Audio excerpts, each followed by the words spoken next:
gents, welcome to tonight's episode of Poetry Live. Tonight, I'm very excited to be reading Sir Philip Sidney to you all. So, welcome.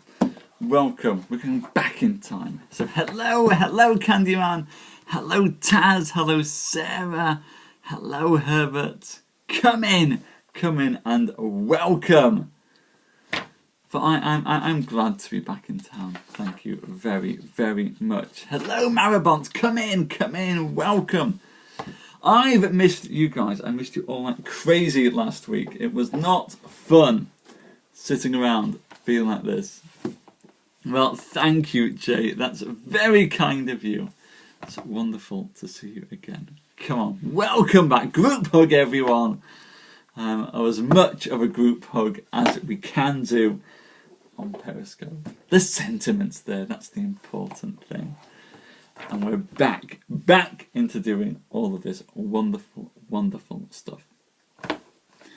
So we're doing some Sir Philip Sidney tonight. Very excited about this. I know that I promised Tolkien, by the way. For those of you who are still waiting for the Tolkien episode, the Tolkien one will come. But my throat isn't up to scratch enough to do awesome voices. Now, if I can't do awesome voices, I'm not doing Tolkien. I will only do Tolkien when I can give you guys full frontal funny voice Tolkien. Otherwise, it's not on. It's better, Sarah. I can do all this stuff. I can talk loudly. I can do that thing. I can eat. I can drink. It's just contorting it is a no-go at the moment. We're just. So have I, sir. That's what I've had. There we go. It's not fun. It's not fun. It's sapped my energy completely out. But it's back now. It's back, which is the good thing. So, without much further ado, speaking of being back, let's get straight in to Sir Philip Sidney, and let's start looking at some of his sonnets. Thank you, Marabont. It's nice to be back. This is Sidney's first sonnet from Astrophel and Stella. Loving in truth, and fain in verse my love to show, that she, dear she, might take some pleasure of my pain. Pleasure might cause her read, reading might make her know. Knowledge might pity win, and pity grace obtain.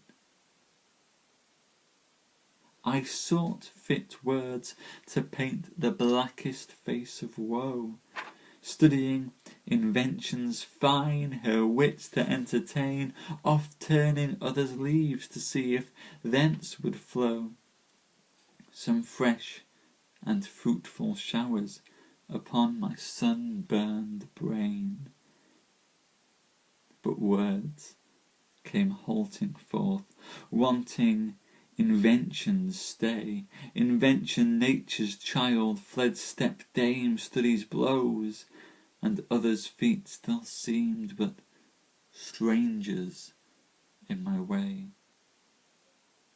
Thus, great with child to speak and helpless in my throes, biting my truant pen, beating myself for spite, fool, said my muse to me,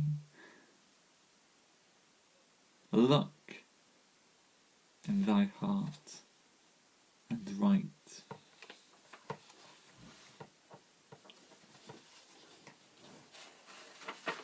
There we go. It's a simple formula there for finding love. Explain your pain, and then if pleasure causes her to read about it, then reading makes her know about it. Knowledge makes her pity you, and pity might grace obtain. So there you go. Don't go about trying to impress girls or make them like you. Make them pity you, because if they pity you, Eventually, they'll fall in love. I'm not sure if Sir Philip Sidney's approach there. I mean, he was a Sir. I mean, he's a Knight of the Realm. I mean, Knights of the Realm probably know some stuff. And granted, in the 1500s, dating was probably a little bit different to how it is now. But all I'm saying is perhaps the pity date isn't necessarily the best date to aim for, is all I'm going to say there. Aspire above the pity date.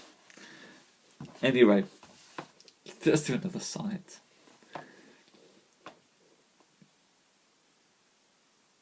The curious wits, seeing dull pensiveness, bury itself in my long settled eyes, whence those same fumes of melancholy rise with idle pains, and missing aim do guess.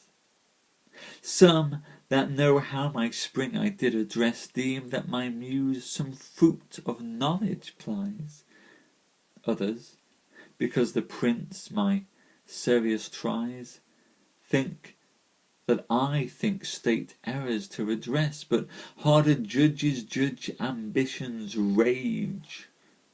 Scourge of itself, still climbing slippery place, holds my young brain captived in golden cage. O fools! O overwise, alas, the race of all my thoughts hath neither stop nor start, but only Stella's eyes and Stella's heart. There, that's a bit better from Mr. Sir Philip Sidney there. And hello, and welcome. Sidney's getting into the hang of this sonnety thing now. It's not all about pitying, getting folk to pity you. Sometimes it's about saying nice things about girls. He's getting there. He's getting there.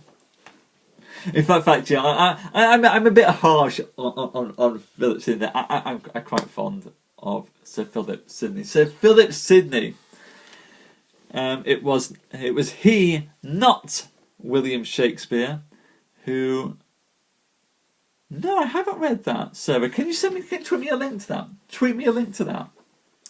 It was Sir Philip Sidney who introduced the sonnet to English poetry writing. Up until Sidney came along, the sonnet had only existed sort of in our translation, well, even translations back then. It was in your knowledge of Petrarch's Italian. But with Philip Sidney, the sonnet comes into the English language and becomes a form that we play with. Yes! There you go, Sarah. If nothing else, Sir Philip Sidney brought the sonnet into the English language.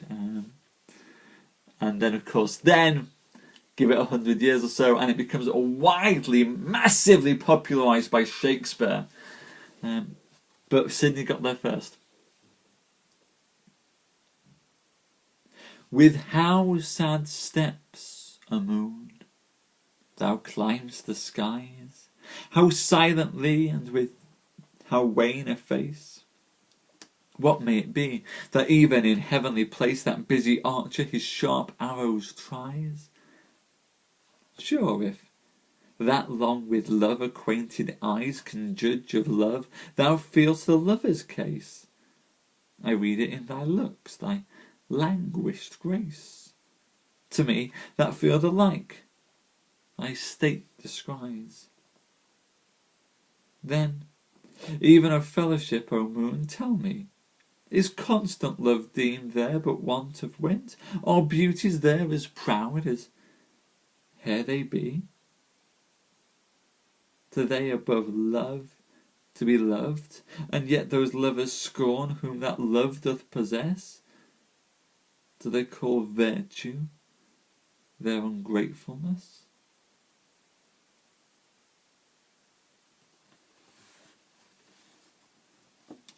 Bless him. He's here we go. In fact, do you know, I think, I mean, I'm being unfair to Marvel. I'm reading the early Marvel here.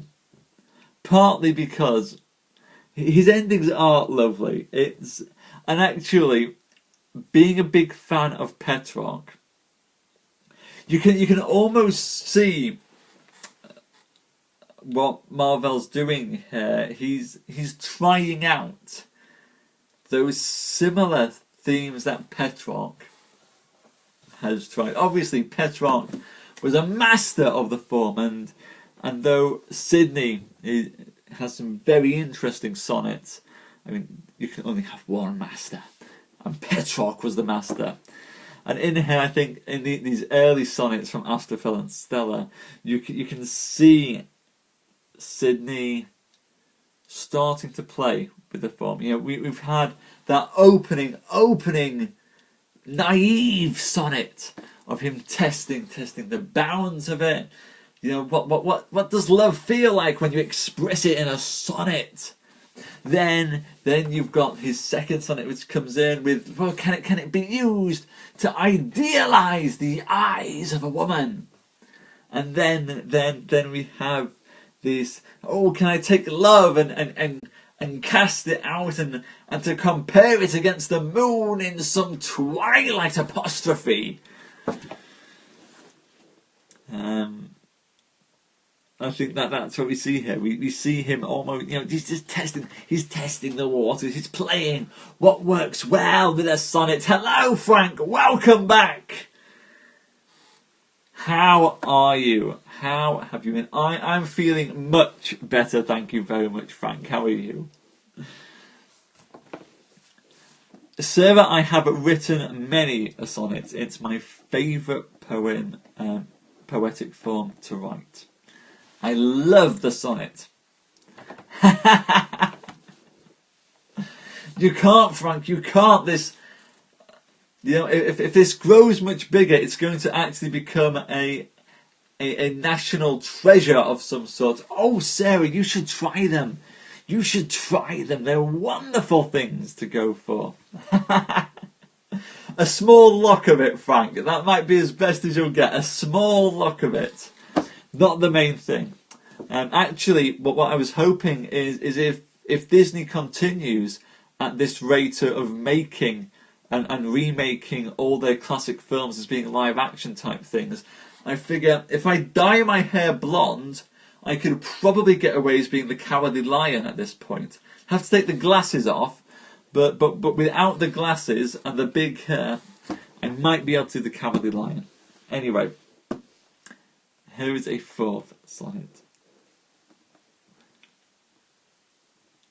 You that do search for every pearling spring, which from the ribs of old Parnassus flows, and every flower not sweet perhaps, which grows near thereabouts, into your poetry writing. You that do dictionaries method bring into your rhymes, running in rattling rows. You that pour Petrarch's long deceased woes with newborn sighs and denizens wit do sing. You take wrong ways, those far-fet helps be such as to belie a want of inward touch, and sure at length stolen goods do come to light. But if, both for your love and skill, your name you seek to nurse at fullest breasts of fame, Stella, behold, and then begin to indict. You unfollowed by accident. Well, as long as you hit follow, as long as you followed and sorted it then, we can forgive you for that. We can forgive you for that.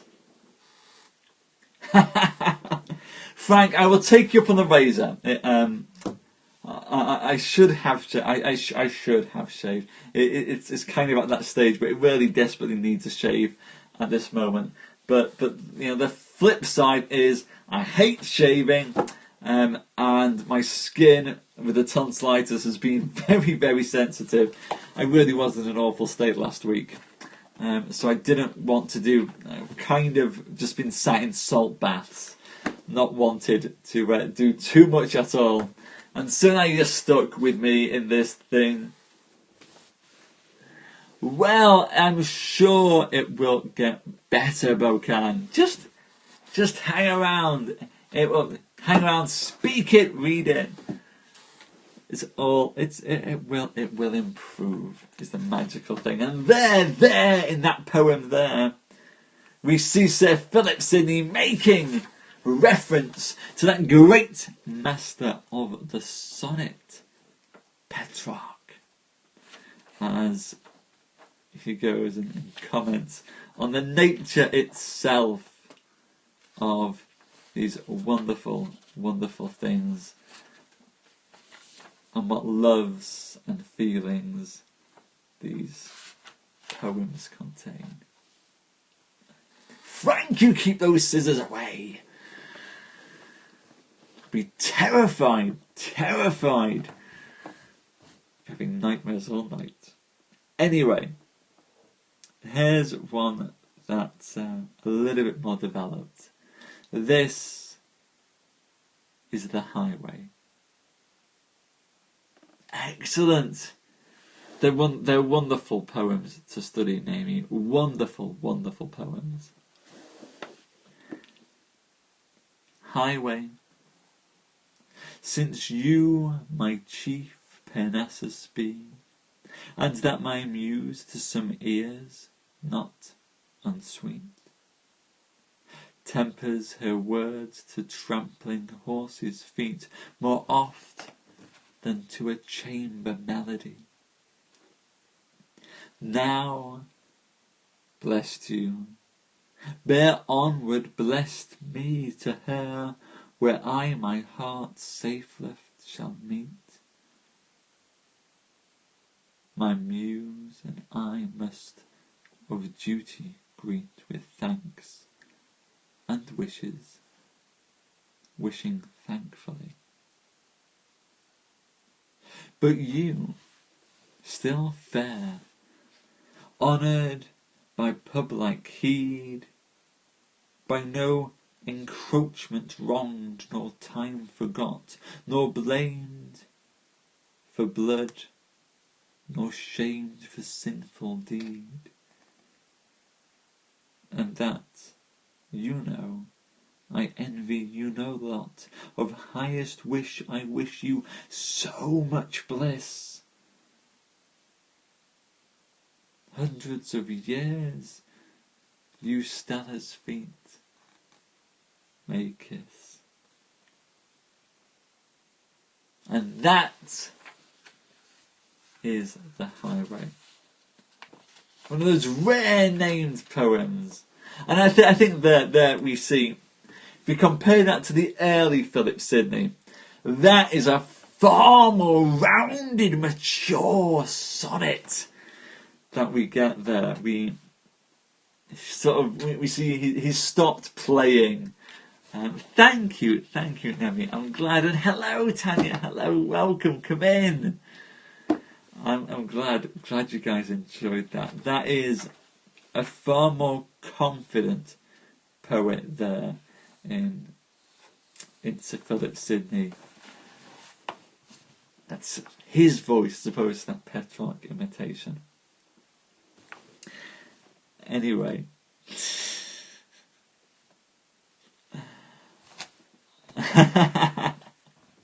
Do you know what, Frank? I might be tempted to do it. And I'm going to do one last poem for you guys tonight. One last sonnet by Sir Philip Sidney. This is the bargain. Well, thank you, Frank. My true love. That's true. And for no other reason, I shall keep it long. My true love has my heart, and I have his. By just exchange, one for another given, I hold his dear, and mine he cannot miss. There never was a better bargain driven. His heart in me keeps me and him in one. My heart in him his thoughts and senses guides. He loves my heart, for once it was his own. I cherish his, because in me it bides. His heart, his wound received from my sight. My heart was wounded with his wounded heart. For as from me on him his hurt did light, so still methought in his hurt did smart, both equal hurt. In this chain sought our bliss. My true love has my heart, and I have his.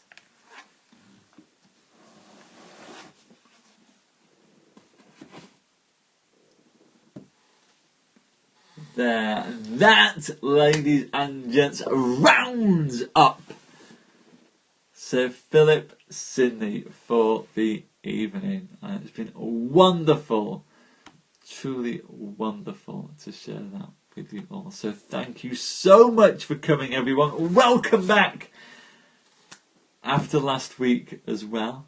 It's been great to see you all. Thank you. Thank you. Well, you should. There's never an excuse for not reading Petrarch. Go back and read Petrarch. Leave me, oh love. Can I go and pull Leave Me, oh love?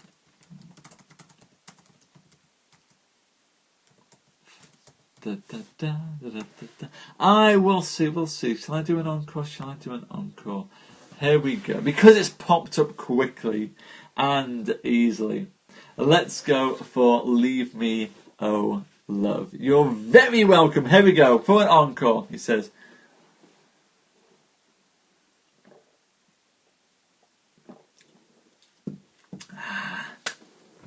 honey, right.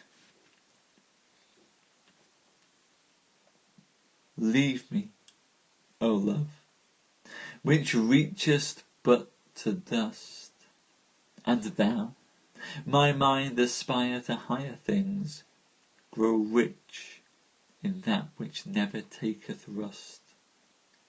Whatever fades, but fading pleasure brings, draw in thy beams, and humble all thy might, to that sweet yoke where lasting freedoms be, which breaks the clouds and opens forth the light, that both doth shine and give us sight to see. Oh, take fast hold, let that light be thy guide in this small course, which birth draws out to death, and think how evil becometh him to slide, who seeketh heaven and comes of heavenly breath. Then, farewell world, thy uttermost I see, eternal love maintaineth thy life in me.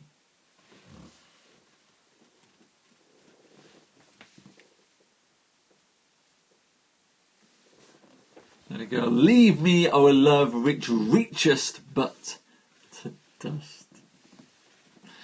Thank you everyone. You're very, very welcome.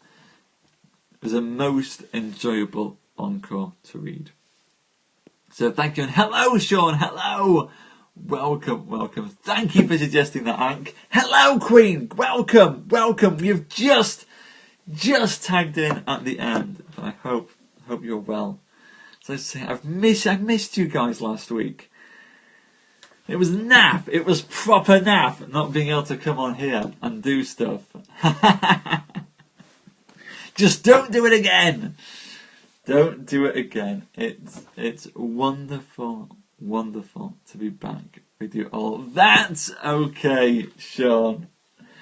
I'm sorry for not being able to come on and do this last week like I wanted to.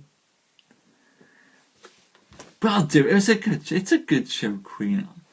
Thank you. I'm feeling much better. How do you think I felt? I was sat there, it was sort of 9 o'clock in the evening, wondering what the devil to do with myself. Just feeling very conscious that I should have been on Periscope, and it was all but not wanting to go and look anywhere.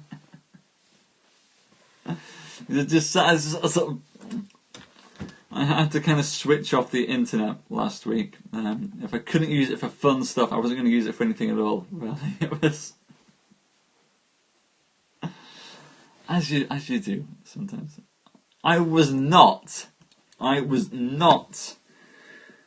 sat there because I'm into this rhythm now. I like this. It's just fun. This is how I detox at the end of a day. This is where my energy levels come back up in this firework of the evening. Hello, Italy. This is good. Talking to you guys, having fun, reading poems. And reading poems by yourself is just nowhere near as much fun as reading poems on here. I like the fact that we make reading a communal thing. This is like the best reading book group thing I've ever been. Still tweaking, Sean. Still tweaking. No, I read poetry, the man. I read poetry. I know it is. And I didn't do any writing either because I was so drained of energy that I was sat there going, I should just be pouring all this time into writing. But there was no time for writing last week because I just felt so utterly and collapsed that I just sat there in the evenings feeling very sorry for myself, waiting to get better so I could come back. Well, I'm glad you have that thing, the man. Well, the man, we've just finished. We've just finished for the evening, the man. I'm going to go off now and recuperate. Thank you so much, Des. You guys are very, very welcome, and thank you so much for coming tonight. I'm going to go and disappear there before we get any more of these wonderful people come through. As much as I love meeting all of these new poetry lovers, I do feel regretful that I can't provide them with a show. So if you have come through at the end, do go and watch the replay for some fantastic poetry by Andrew Marvell. And yes, not Andrew Marvell, Sir Philip Sidney. I get the two of them confused. It's a problem. I'm having therapy for it. One day I will separate them as poets. Anyway, I'm going to run off. I will rest my throat. I will have some more nice things to drink. And hopefully at some week we can go and get into doing some Tolkien till bashing still to come on Thursday. I was sorry to miss till bashing last week. It was going to be a great show. I didn't want to do it when it was hot. I didn't want to give you a half-assed version of it. So this week, on Thursday, you will have an excellent show of till bashing. I can't wait to share that with you guys. So please do come. I'll see you guys then. Thank you very much. I'll see you guys tomorrow night. Bye-bye.